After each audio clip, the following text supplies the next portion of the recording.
And also, if you want to join our free class every morning where we do economic elevation and all that good stuff, you can just get on the text list. Text the word morning to the number 87948. So if you text morning to 87948, I will send you a wake up call at 10 a.m. Eastern when we meet, and we will get together and we will talk about our economic elevation. That's the least I can do. Instead of me, since you put up with my rants and my complaints, I'm not just going to complain about the problem. I want to help us solve it. And I believe that we can solve it. I believe we have everything that we need to be great. We have everything we need to be strong. We have everything we need to build. We have everything we need to be powerful.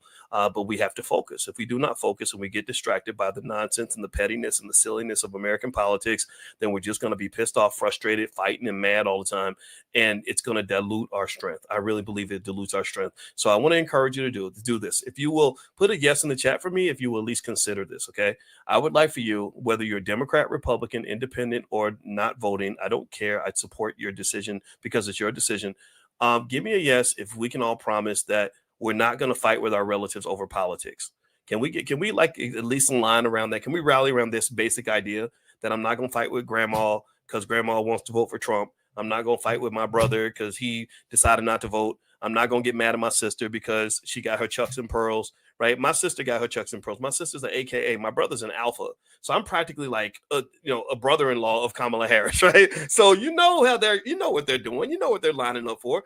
But I'm never going to stop loving or connecting with or cause a rift with somebody who's been in my life for decades over a politician. I'm not going to fight you over. I'd rather fight you over a piece of chicken than fight you over a damn politician because I don't think it's worth it. I really don't think it's worth it. So if you can promise me that, have cordial conversations with each other, talk to each other, and learn from each other. How about that?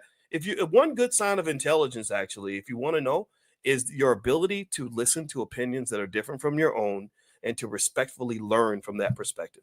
If you can do that, then that actually shows intelligence, actually, because in academia, that's what we, this is the thing in academia when it's operating right, because professors can be very childish and very petty and nasty to each other. But one good thing about academia, when I was on the faculty of Syracuse, is you didn't see it as like when somebody disagreed with you, you didn't say, oh, you just a hater, I hate you, you stink, your feet are too big and your mama's ugly, right? You didn't get into that nonsense and that immaturity. You would just hear what they have to say. Like, so we would criticize each other to make the work better. Like I would look at your research paper and say, well, what about this and what about that, and I don't think you did this right and I think you could have done that better. Like that to me is a more productive way to kind of look at it, as opposed to like I just want to fight you now and I hate you and I think you're a complete idiot and I'm gonna call you names because you didn't do what I did, or and I think that this is what also might have bothered me about the way Barack kind of approached black men is I didn't hear him acknowledging much of their frustration in terms of understanding why a black man might not be a Democrat.